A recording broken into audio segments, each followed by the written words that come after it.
เอาแล้วเอาแล้วโอ้ได้แล้วเอาใส่งามใส่ปิ้งกำลังเผาป่าเนาะมันปิ้งป่าเนาะกินสวยเนาะนี่บรรยากาศกำลังคุดขี้กระเดือดเนาะนี่กับนี้สิไปตึกเบ็ดปากกาแล้วไปเนาะอยู่หน้าเขื่อนเนาะนี่ก็ได้ลายเติมแล้วออกมาหายอนเบ็ดปากกาเนาะมาน้องสายมือกล้องเนาะจับให้อายมึงเด้อเดี๋ยวมาทุกคนมายอนเบ็ดปากกามา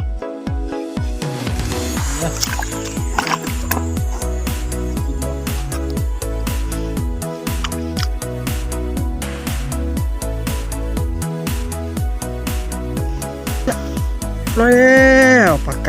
ามาแล้วดูมาแล้ว เอาไว้เก็บก่อนปากกาเหลืองเลยเนาะทูปลาบอลกัด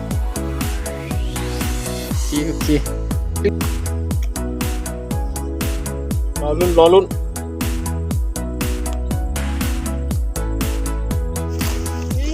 นี่ได้แล้วนี่ได้แล้วใส่ใหญ่ปลานิลใหญ่เราได้ซ้ำเนี่ยใส่ป่นใส่ปิ้งเนาะใหญ่ครับมารุ่นนี้มารุ่นกันตัวกำลังมัน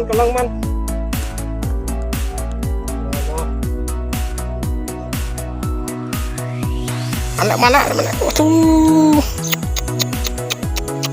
มาแล้วปลานิ่นเอาว่าทางไหนกันเลยเอาไว้ปลานิ่น ใส่ปิ้งใส่ป่นใส่ปิ้งเนาะนี่แล้วได้หลายตัวเติมละเอาเลยปลานิ่นนะโอ้ไก่เนาะใหญ่แต่มีมันมาลุ้นกันตัวกำลังม่วนกำลังมาน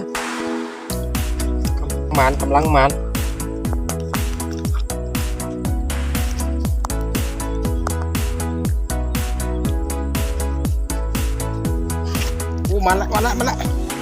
โอ้มาพร้อมกันเลยโอ้สุดยอดส่งดูโต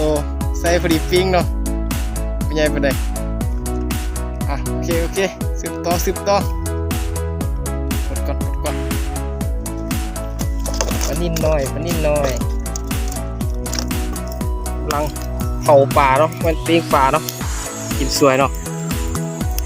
บรรยากาศหน้าเขื่อนเนาะมานี่ข้าวสวยดูโอ้ชูเกือบใหม่ จุดเอาเลยเผาเลยจากข้าวแห้งแล้วเนาะ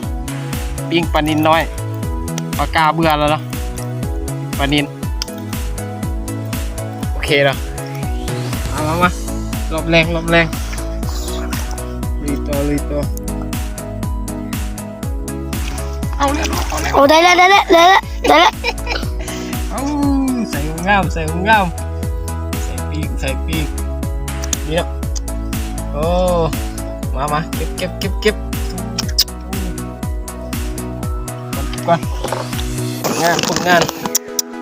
ยังบ่ทันค่ำเนาะใกล้สิเต็มแล้วปลานิลล้วนๆเลย